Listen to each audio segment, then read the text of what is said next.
Hello my dear students, सब लोग कैसे हो? ठीक है।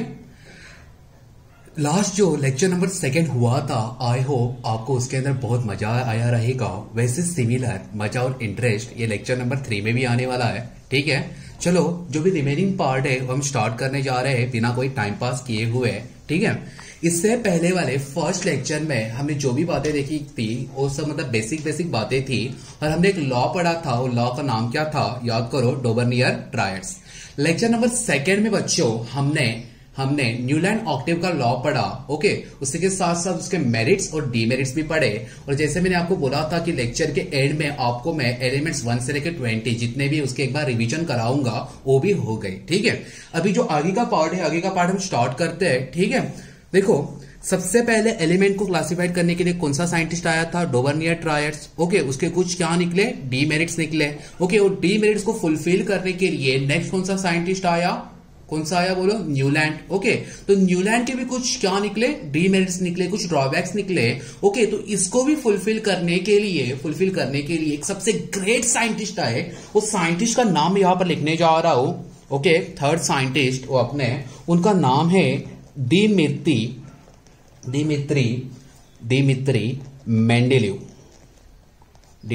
मेंडेलीव। देखो स्पेलिंग ठीक से देखना, सबसे इंपॉर्टेंट स्पेलिंग है, यहां पर आप गलती मत करना। दिमित्री मेंडेलीव इस नेम ऑफ साइंटिस्ट। ओके, अभी देखो दिमित्री मेंडेलीव, इनके पास डेडिकेशन डिटर्मिनेशन इतना था ओके, कि वो रात में भी सपने में भी हमेशा सोचते रहते थे कि जितने भी ये एलिमेंट जो डिस्कवर हो चुके हैं जो दुनिया में है, उसको मैं किस प्रकार से पीरियोडिक टेबल में क्लासिफाई करूं, हमेशा सोचते रहते थे। ठीक है, दिन रात की क्या करूं, कैसे करूं, क्या मतलब कैसे होएगा। ठीक है, ऐसे करते करते जो नंबर ऑफ एलिमेंट्स है जो 18th सेंचुरी में कितने थे? 30 से लेकर 32 थे, वो भी इंक्रीज होने लगे। वो मैक्सिमम चले गए 63 तक। कहां तक चले गए? 63 तक। उन्होंने सोचा समझा और एक मेंडेलीव पीरियोडिक टेबल बनाया, और उसके अंदर उन्होंने सक्सेसफुली 63 एलिमेंट को क्लासिफाई कर दिया। कितने एलिमेंट को क्लासिफाई किया बोलो? 63 एलिमेंट्स को। और इन्होंने ये जो 63 एलिमेंट इतने मतलब सही ढंग से क्लासिफाई किए कि जो पहले वाले प्रीवियस के जितने भी साइंटिस्ट आए थे उनका काम उतना इफिशिएंट इनके सामने तो नहीं था। तो उनको जो नोबेल प्राइज है, जो दुनिया का सबसे बड़ा प्राइज है, उससे उनका मतलब सम्मान हुआ। किनका? दिमित्री मेंडेलीव का। बोलो क्लियर है इतना? ठीक है, ये थी सारी मतलब बेसिक बातें। चलो अभी जो मेन बातें यहां पर हम डिस्कस कर लेते हैं। जैसे कि मैंने आपको बोला Dmitri Mendeleev great scientist. Okay, तो इन्होंने क्या किया? They successfully classified all 63 elements in Mendeleev periodic table. तो देखो फिल इन द ब्लैंक्स में क्वेश्चन यहां से बन सकता है कि दिमित्री मेंडेलीव ने कितने एलिमेंट सक्सेसफुली क्लासिफाइड किए मेंडेलीव पीरियोडिक टेबल में? तो कितने हैं बोलो? 63 एलिमेंट्स। फर्स्ट साइंटिस्ट थे जिन्होंने 63 एलिमेंट्स वहां पर सक्सेसफुली क्लासिफाई किए। बोलो क्लियर है इतना? ओके, उसी के साथ साथ इन्होंने ये जो अपने जो एलिमेंट्स थे, वो एलिमेंट्स जैसे कि जो डोबर्नियर ट्रायड्स थे और जो न्यूलैंड का ऑक्टेव लॉ था, उन्होंने मतलब कैसे मतलब यहां पर अरेंज किया था? Increasing order of atomic mass number. Lecture number 1 में और लेक्चर नंबर 2 में हमने ये बातें देखी है। तो इन्होंने भी ये अपनी बातें सिमिलरली यहां पर क्लासिफाई की। उन्होंने भी जो एलिमेंट्स थे, एलिमेंट्स को क्लासिफाइड किया increasing order of atomic mass number. बोले तो जैसे जैसे आप आगे बढ़ोगे उसका एटॉमिक मास बढ़ते जाएगा। किसका? एलिमेंट का एटॉमिक मास बढ़ते जाएगा। तो देखो सेकेंड वाला पॉइंट में क्या लिख रहा हूं? दे arrange all elements means 63 elements, all elements in increasing order of atomic mass number। और लास्ट वाले लेक्चर में बच्चों हमने देखा था कि atomic mass number denoted by symbol A और जेड। बोलो क्या है? ए। कौन सा ए? Capital A. बोलो क्लियर इतना? एकदम ओके। उसी के साथ साथ यहां पर दो बातें एकदम इंटरेस्टिंग हो गई।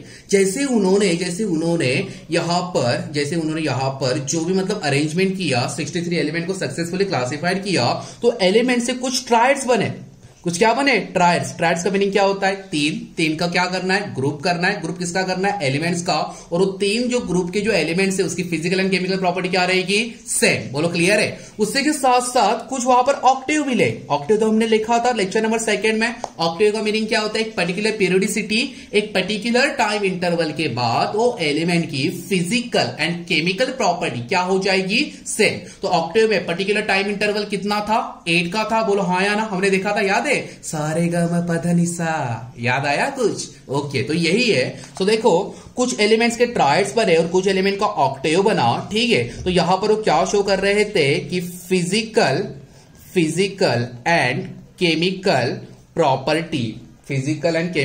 प्रॉपर्टी वो कैसी हो गई बच्चों? सेम। कैसी हो गई? सेम। तो ये पॉइंट्स में किसी को कुछ दिक्कत है क्या? नहीं है?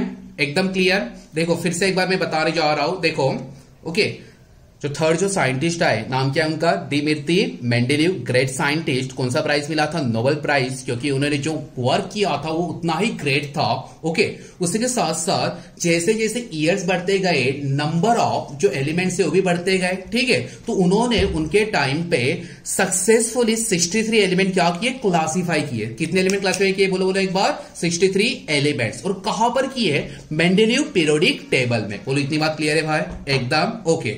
उसी के साथ साथ उन्होंने जो भी एलिमेंट्स यहां पर जो क्लासिफाई किए थे वहां पर ये कैसा था? फंडा कैसे था? डोवर्नियर ट्रायड्स। और जो न्यूलैंड का ऑक्टेव है वैसे दोनों का सिमिलर ही था। कैसे था बोलो? Increasing order of atomic mass number. ये भी एक question very short answer means answer in one sentence, नहीं तो एमसीक्यू में बन सकता है। और atomic mass number denoted by symbol A. Okay, उसी के साथ साथ उन्होंने जो 63 एलिमेंट जो क्लासिफाइड किए थे, कुछ एलिमेंट का क्या बना? ट्रायड्स बना।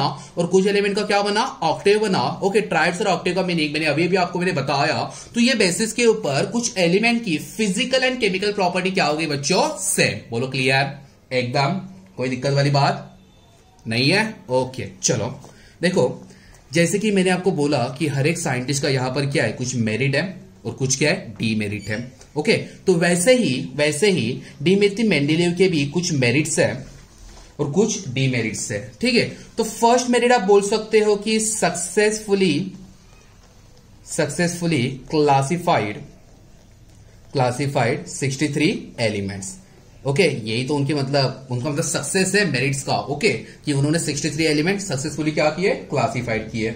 उसी के साथ साथ देखो दिमित्री मेंडेलीव की जो क्लियरिटी थी, वो क्लियरिटी इतनी क्लियर थी, उन्हें आगे मतलब पता था कि कुछ ऐसे गैसेस है, ऐसे नोबल गैसेस जो आने वाले हैं और वो वाले स्पेस के ऊपर वहां पर कोई भी एलिमेंट रखना नहीं चाहिए। तो उन्होंने क्या किया? वहां पर कुछ वैकेंट स्पेसेस रख दिए। क्या रख दिए? Vacant spaces.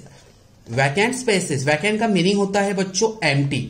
वैकेंट का मीनिंग क्या होता है? एम्प्टी। आप बोलोगे कुछ ये भाई कुछ समझा नहीं, ये वैकेंट क्या है? देखो जैसे कि हमने देखा था कि न्यूलैंड का जो ऑक्टेव लॉ था, ठीक है, माने कि जो नोबल गैसेस थे उसकी पोजीशन कुछ फिक्स नहीं थी। हाइड्रोजन था उसका पोजीशन कुछ फिक्स नहीं था, तो उन्होंने क्या किया था? वैकेंट स्पेसेस रखे नहीं थे, डायरेक्टली वो क्या किए? अरेंज कर दिए। ओके, और उनको मतलब आइडिया ही नहीं थी कि ये मतलब यहां पर आने वाले हैं। लेकिन दिमित्री मेंडेलीव को पहले ही पता था कि यहां पर ऐसा कुछ एलिमेंट आने वाला है, ओके, जो यहाँ के और नीचे वाले एलिमेंट की फिजिकल प्रॉपर्टी से मैच करेगा। इसके लिए उन्होंने उनके पीरियोडिक टेबल में कुछ क्या रखे? Vacant spaces. वैकेंट का मीनिंग क्या होता है? एम्प्टी। बोलो क्लियर है इतना? एकदम ओके। उसी के साथ साथ ओके, इन्होंने भी इंडिया से कुछ स्टडी की थी। वो स्टडी थी संस्कृत लैंग्वेज की। अभी आप देखो जितने भी साइंटिस्ट आ रहे हैं, कहा ना कहा इंडिया ये वर्ड तो आ रहा है। ठीक है, माने कि जो भी थोड़ा बहुत रिलेट कर रहा है इंडिया के साथ कर रहा है। ओके, तो इन्होंने क्या सीखा था? कुछ मतलब संस्कृत से सीखा था। तो संस्कृत में उन्होंने पूछा कि वन टाइम के लिए वर्ड क्या रहेगा, एक बार के लिए वर्ड क्या रहेगा। तो उनको मतलब पता चला कि एक बार के लिए वर्ड है एका। क्या वर्ड है बोलो? एका। याद रखना एका। ठीक है, तो यहां पर मैंने लिखा एका और एक बार मैंने यहां पर लिखा एका। एका का मीनिंग क्या होता है? एक बार। ठीक है, तो देखो ये उन्होंने स्पेस रखा था एल्यूमिनियम के नीचे, और उन्होंने यहां पर स्पेस रखा था सिलिकॉन के नीचे। माने कि एल्यूमिनियम डिस्कवर हो चुका था, सिलिकॉन की भी पोजीशन डिस्कवर हो चुकी थी, वहां पर फाइंड आउट हो चुकी थी, और उन्होंने यहां पर क्या रखा था, स्पेस रखा था। यहां पर भी क्या रखा था, स्पेस रखा था। कुछ स्पेसेस किसके लिए रखे थे, नोबल गैसेस के लिए। किसके लिए रखे थे, नोबल गैसेस के लिए। बोलो क्लियर है, नोबल गैसेस के लिए। और जो भी नोबल गैसेस है, ओके, उसके जितने भी एलिमेंट्स है, ये लेक्चर के एंड में मैं आपको पढ़ा दूंगा, ठीक है, कोई दिक्कत लेने की बात नहीं है। और जितने भी फंडे आएंगे धीरे धीरे मैं यहाँ पर मतलब पढ़ा दूंगा। उसी के साथ साथ ये 10th स्टैंडर्ड में जितने मैक्सिमम एलिमेंट्स आपसे हो सकते हैं उतने में पढ़ाने की कोशिश करूंगा, ठीक है। तो देखो, एका एल्यूमिनियम और एका सिलिकॉन, एका एल्यूमिनियम मींस एक बार, एका सिलिकॉन मींस एक बार। तो एक बार क्या है, एल्यूमिनियम की प्रॉपर्टी जो नीचे वाला जो एलिमेंट आने वाला है उससे मैच करेगी। क्या करेगी, मैच। और जो सिलिकॉन है, सिलिकॉन की प्रॉपर्टी एक बार जो नीचे वाला जो एलिमेंट आने वाला है उससे मैच करेगी। और ये जो क्लियरिटी थी, जो आगे का जो फंडा था, इतना क्लियर था कि जैसे ही जो अगला वाला जो कंसेप्ट है मॉडर्न पीरियोडिक टेबल, यानी कि सारे एलिमेंट्स 118 एलिमेंट को सक्सेसफुली क्लासिफाई किया, तो उस टाइम वर्ल्ड के जितने भी साइंटिस्ट है वो भी शॉक हो गए कि ये बंदे के पास इतनी क्लियरिटी आई कहां से कि नोबल गैसेस के लिए भी वैकेंट स्पेसेस रखे, और जो नए अपकमिंग एलिमेंट्स आने वाले जो डिस्कवर हुए नहीं है, जिसकी पोजीशन पता नहीं है, उसके लिए उन्होंने एका बोल दिया कि एल्यूमिनियम की प्रॉपर्टी जैसा एक एलिमेंट आने वाला है और सिलिकॉन की प्रॉपर्टी जैसा और एक एलिमेंट आने वाला है। तो एल्यूमिनियम क्या है, मेटल है, तो मेटल की प्रॉपर्टी वाला एक एलिमेंट आ जाएगा। और सिलिकॉन क्या है, सिलिकॉन है semiconductor means metalloid, semiconductor means metalloid, तो उसके जैसा एक एलिमेंट आने वाला है। और ये आज के जमाने का जो एल्यूमिनियम है उसके नीचे एक एलिमेंट आ गया जी है, और सिलिकॉन के नीचे एक एलिमेंट आ गया जीई। आप बोलोगे ये जीए और जी क्या है, गागी है क्या? मैं बोलूंगा गागी नहीं है। जीए का मीनिंग होता है गैलियम, गैलियम मेटल है बच्चों, ओके। और जी का मीनिंग होता है जर्मेनियम, आपने नाम सुना रहेगा जर्मेनियम, जर्मेनियम। बोलो क्लियर है, ये बात क्लियर एकदम, कोई दिक्कत वाली बात है या नहीं है? नहीं है, ओके ओके। तो जैसे कि मैंने आपको बोला, ठीक है, हर एक साइंटिस्ट का कुछ ना कुछ मेरिट है, कुछ ना कुछ डीमेरिट है। तो ये इतने जो ग्रेट साइंटिस्ट थे उनके भी कुछ डीमेरिट्स निकले, कुछ यहां पर मतलब कमियां निकली, ठीक है। तो वो कमियां भी हम लोग जान लेते हैं, हम कमियां बोल नहीं सकते, लेकिन इनका जो वर्क एकदम एक्सेलेंट था, ओके। चलो कुछ देख लेते हैं डीमेरिट्स, ठीक है। तो डीमेरिट में फर्स्ट पॉइंट ये था कि उन्होंने जो भी एलिमेंट को यहां पर सक्सेसफुली क्लासिफाई किया था, वहां पर कुछ एलिमेंट की ग्रुपिंग रॉन्ग हो गई। ग्रुपिंग क्या हो गई? रॉन्ग हो गई। आप बोलोगे भी ये ग्रुपिंग रॉन्ग हो गई माने की, तो मैं बोलूंगा कि कुछ एलिमेंट का जो increasing order of atomic mass number था उस हिसाब से अरेंज हो नहीं पाए। माने कि मान लो कि यहां पर 28 है और यहां पर 29 है, सिर्फ एग्जाम्पल ये बता रहा हूं। तो जब भी उन्होंने मतलब अरेंज किया तो पहले 29 आ गया, बाद में 28 आ गया। अगर आप ये बाजू से अगर जा रहे हो तो सबसे पहले क्या आना चाहिए? 28, बाद में क्या आना चाहिए? 29। लेकिन यहां पर तो गलत हो गया, तो ग्रुपिंग कैसे हो गई? रॉन्ग हो गई। उसी के साथ साथ कुछ एलिमेंट की फिजिकल और केमिकल प्रॉपर्टी भी रॉन्ग हो गई। अगर ये मेटल है तो अगले वाला नॉन मेटल आ रहा था, अगर ये मेटलॉइड है तो अगले वाला मेटल आ रहा था। तो जो भी फिजिकल और केमिकल प्रॉपर्टी वो भी क्या होती जा रही थी? रॉन्ग होती जा रही थी। तो इसके लिए फर्स्ट डीमेरिट क्या निकला? उन्होंने क्या की? ग्रुपिंग रॉन्ग की। किसकी ग्रुपिंग रॉन्ग की? एलिमेंट्स की। किसकी ग्रुपिंग रॉन्ग की? एलिमेंट्स की। बोलो क्लियर है? ओके। उसके साथ साथ बहुत सारे डिससिमिलरिटीज ये 63 एलिमेंट्स के क्लासिफिकेशन में मिले। बहुत सारे डिससिमिलरिटीज ये 63 एलिमेंट्स के क्लासिफिकेशन में मिले। अभी आप बोलोगे डिससिमिलरिटी मींस जिसकी प्रॉपर्टी मैच नहीं करती, उसे हम बोलेंगे डिससिमिलर एलिमेंट, जो एक दूसरे से सेम नहीं है, समान नहीं है, ठीक है। उसी के साथ साथ कुछ जो नोबल गैस जो डिस्कवर हुए थे उनके लिए उन्होंने वैकेंट स्पेसेस रखे नहीं, सिर्फ कुछ के लिए रखे, सबके लिए वो मतलब रख नहीं पाए, ठीक है। और सबसे लास्ट और सबसे इंपॉर्टेंट पॉइंट जो कोई भी साइंटिस्ट बता नहीं पाया यहां पर, ठीक है, जो अपने जो डोबर्नियर भैया थे वो भी बता नहीं पाए, जो अपने न्यूलैंड भैया थे वो भी नहीं बता पाए, और जो मेंडली भैया थे वो भी बता नहीं पाए, ओके। तो वो point position of hydrogen. Position of hydrogen. आपको मैं बात बता दूं, जब ये मॉडर्न पीरियोडिक टेबल, जो लास्ट वाला जो टेबल आएगा, जब ये बना रहे थे तो उस टाइम भी साइंटिस्ट को क्लियर कट आइडिया नहीं थी कि हाइड्रोजन का पोजीशन एग्जैक्टली कहां पर रहेगा। सबसे पहले उन्होंने ग्रुप नंबर 18 में डाला, बाद में मिडल में डाला, बाद में वो डायरेक्टली ग्रुप नंबर 1 में आ गया। ठीक है, अभी तक हाइड्रोजन की फिक्स पोजीशन पता नहीं है, लेकिन अगर हाइड्रोजन की फिक्स पोजीशन अगर चेंज हो गई तो पूरी जो केमिस्ट्री भी चेंज हो जाएगी। ठीक है, कुछ ना कुछ चेंजेस हो जाएगा। फिलहाल जो भी है सब कुछ ठीक है, लेकिन आप याद रखना डीमेरिट्स में ये भी आ गया कि उन्होंने हाइड्रोजन की पोजीशन बता नहीं पाए। उन्होंने क्या नहीं बता पाया? हाइड्रोजन की पोजीशन। बोलो, इतनी बातें क्लियर है एकदम? कोई दिक्कत वाली बात नहीं है। ठीक है, चलो इसके एक बार रिवीजन कर लेते हैं, इसे एक बार समझ लेते हैं कि एग्जैक्टली ये क्या है। ओके, इसके एक बार रिवीजन कर लेते हैं। सब लोग यहां पर ध्यान दो, ठीक है, तो और अच्छे से समझ में आ जाएगा। देखो, third scientist Dmitri Mendeleev, Nobel prize winner. ठीक है, उन्होंने सक्सेसफुली कितने एलिमेंट क्लासिफाइड किए? 63 एलिमेंट्स। और कहां पर किए हो? मेंडेलीव पीरियोडिक टेबल में। ठीक है, उसी के साथ साथ उन्होंने जो भी एलिमेंट्स अरेंज किए, वो एलिमेंट कैसे अरेंज किए? Increasing order of atomic mass number and atomic mass number denoted by symbol A। Okay, उसके बाद उन्होंने जितने भी एलिमेंट्स अरेंज किए थे उसके यहां पर 2 लॉ बने। एक कौन सा लॉ बना? ट्रायड्स, और दूसरा कौन सा बना? ऑक्टेव। तो ये लॉ के हिसाब से जो भी एलिमेंट्स था उसका फिजिकल और केमिकल प्रॉपर्टी क्या हो गया? सेम हो गया। ओके, इसके बाद हमने क्या देखिए, उन्होंने क्या क्या सक्सेसफुली वो कर पाए, तो उनका क्या क्या मीनिंग है? मेरिट्स। तो मेरिट्स में क्या था कि उन्होंने सक्सेसफुली 63 एलिमेंट को क्या कर दिया? क्लासिफाई कर दिया। ठीक है, उसी के साथ साथ जो मेंडेलीव पीरियोडिक टेबल था उसके अंदर उन्होंने क्या रखे थे? कुछ वैकेंट स्पेसेस रखे थे, एम्प्टी स्पेसेस रखे थे। उन्हें मतलब पता था कि कुछ सिमिलर प्रॉपर्टी के एलिमेंट आने वाले हैं, नहीं तो उसकी डिस्कवरी चालू है। ठीक है, तो माने कि जो आगे का जो पॉइंट ऑफ व्यू था, जो आगे की क्लियरिटी थी, उनको पहले से ही पता थी। इसके लिए उन्होंने वैकेंट स्पेसेस रखे थे। ओके, इंडिया से एक वर्ड मिला था, कौन सा मिला था? एका का मीनिंग क्या बोला मैंने अभी एक बार। ठीक है, सो देखो, एका एल्यूमिनियम और एका सिलिकॉन। तो एल्यूमिनियम के नीचे क्या रखा था? Vacant space. सिलिकॉन के नीचे क्या रखा था? Vacant space. इसके नीचे जो भी एलिमेंट आएगा, ये एल्यूमिनियम के नीचे दोनों की फिजिकल एंड केमिकल प्रॉपर्टी क्या करेगी? सेम हो जाएगी। और सिलिकॉन के नीचे जो भी एलिमेंट आएगा तो उनकी फिजिकल और केमिकल प्रॉपर्टी क्या हो जाएगी? सेम हो जाएगी। और ये बात जिन्होंने मॉडर्न पीरियोडिक टेबल बनाया, दुनिया के सारे साइंटिस्ट माने कि जितने भी सब लोग आए तो वो लोग शॉक हो गए कि एल्यूमिनियम के नीचे जो एलिमेंट आया वो था गैलियम। गैलियम भी मेटल है, एल्यूमिनियम भी मेटल है, दोनों गुड कंडक्टर ऑफ इलेक्ट्रिसिटी है। ओके, तो दोनों की फिजिकल एंड केमिकल प्रॉपर्टी क्या हो गई बच्चों? सेम हो गई। सिलिकॉन के नीचे जो भी एलिमेंट आया, कौन आया? जर्मेनियम। ये भी क्या है? सेमीकंडक्टर है, ये भी क्या है? सेमीकंडक्टर है। तो दोनों की फिजिकल एंड केमिकल प्रॉपर्टी क्या हो गई? सेम हो गई। चलो, इतनी बातें क्लियर है। ओके, उसके बाद हमने क्या देखा? कुछ इसके डीमेरिट्स देखे। ठीक है, तो डीमेरिट्स क्या थे?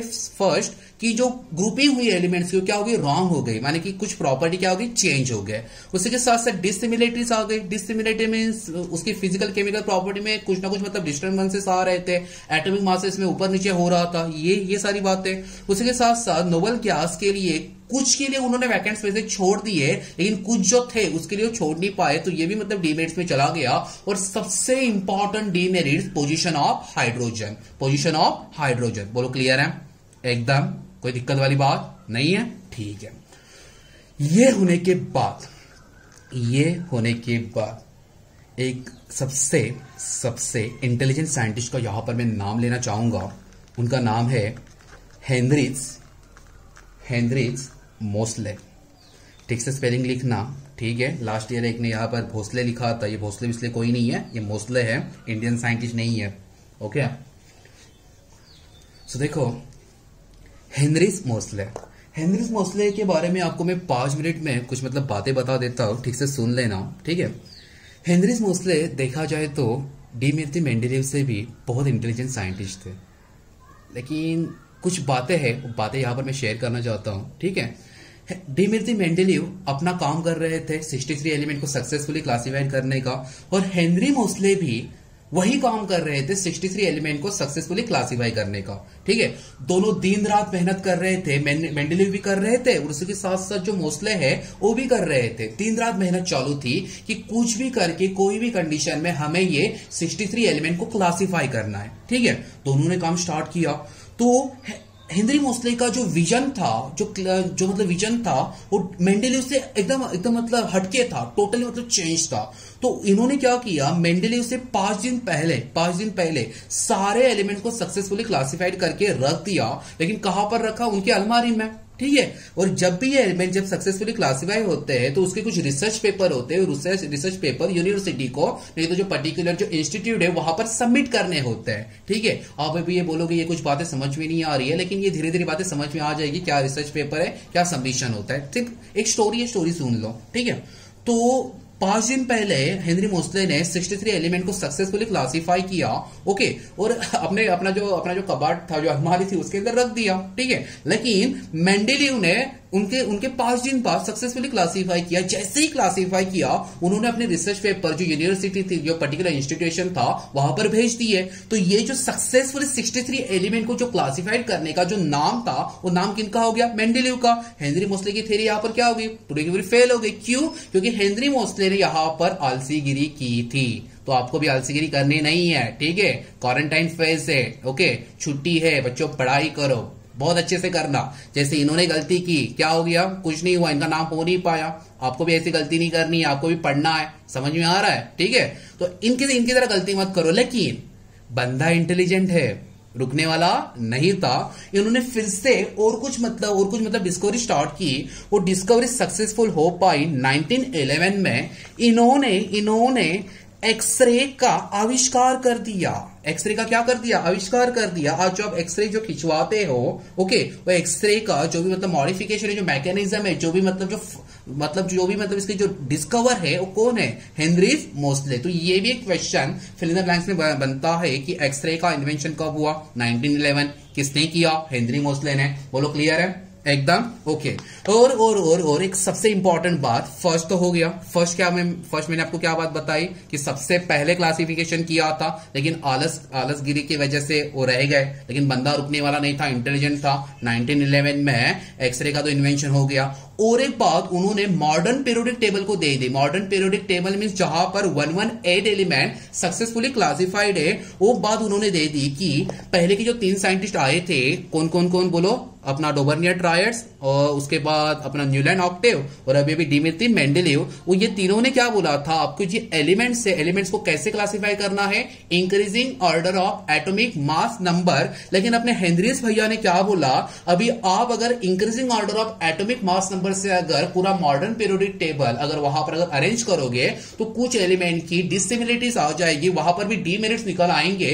अभी अपने को डीमेरिट्स नहीं चाहिए, जो भी चाहिए अपने को सिर्फ और सिर्फ मेरिट चाहिए, और एक फाइनल और एक अच्छा सा एक नॉलेजेबल ऐसा टेबल अपने को चाहिए। तो उन्होंने यहां पर एक कंसेप्ट चेंज कर दिया। उन्होंने बोल दिया अभी से जितने भी एलिमेंट्स हैं उनको हम क्लासिफाई करेंगे इंक्रीजिंग ऑर्डर। देखो मैं क्या लिख रहा हूं, increasing order of atomic number denoted by symbol capital Z। बोलो कोई दिक्कत वाली बात नहीं है। देखो ये भी क्वेश्चन बन सकता है फिल इन द ब्लैंक्स के लिए। हेनरी मोस्ले ने क्या बोला था कि जो भी एलिमेंट है उसको कैसे अरेंज करना है, increasing order of atomic number. और रेस्ट ऑफ द साइंटिस्ट ने क्या बोला था, कैसे अरेंज करना है, increasing order of atomic mass number. इतनी सारी बातें क्लियर है, कोई दिक्कत वाली बात नहीं है एकदम, ओके। तो जैसे कि मैंने आपको बोला था कि लेक्चर के एंड में मैं आपको बताऊंगा कि ये जो नोबल गैसेस है वो मतलब कौन कौन से है, ठीक है। तो सबसे पहले बता देता हूं, ये पार्ट आगे आने वाला है, तो भी आपके लिए बेसिक पार्ट बता देता हूं, ऐसे ही सिर्फ याद रखना। नोबल गैसेस की जो फैमिली है वो है ग्रुप नंबर 18। क्या है बोलो, ग्रुप नंबर 18। तो ग्रुप नंबर 18 में देखो क्या क्या एलिमेंट आते हैं। इसके लिए आपको मैं एक शॉर्टकट दे देता हूं। देखो शॉर्टकट ये है,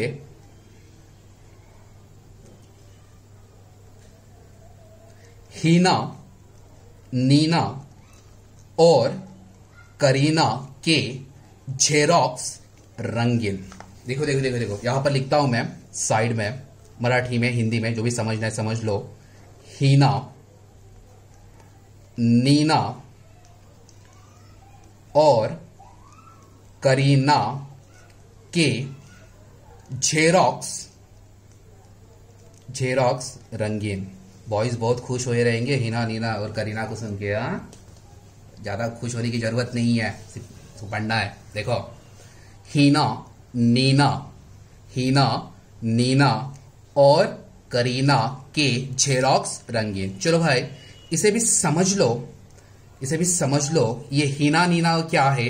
ओके, ये कुछ नहीं है, ये सिर्फ एक याद करने का एक तरीका है। जैसे मैं आपको कुछ ना कुछ तरीके मतलब देता हूं, वैसे एक तरीका है। He का मीनिंग होता है हीलियम, हीलियम, ये सब नोबल गैसेस है, ठीक है। He का मीनिंग क्या होता है? हीलियम। Na का मीनिंग होता है नियॉन, नियॉन। Ar का मीनिंग होता है आर्गॉन। आप बोलोगे अरे हाँ ये तो 3 एलिमेंट हमने 1 से लेके 20 एलिमेंट तो देखे हैं, हीलियम, नियॉन और आर्गॉन। ये Kr, Xe और Rn क्या है वो समझ लो। Kr का मीनिंग है क्रिप्टॉन, क्या बोला मैंने? क्रिप्टॉन। Xe का मीनिंग है जीनॉन, जीनॉन। और Rn का मीनिंग है रेडॉन। देखो एक बार लास्ट टाइम बता दे रहा हूं। हीना, नीना और करीना के जेरॉक्स रंगीन, group number 18 elements, group number 18 elements. Okay, He means helium, Ni means what? Neon, Ar means argon, Kr means krypton, Xe means xenon and Rn means radon. I hope आपको ये भी lecture बहुत अच्छी तरीके से समझा रहेगा। चलो मिलते हैं नेक्स्ट लेक्चर में, तब तक के लिए टाटा बाय बाय।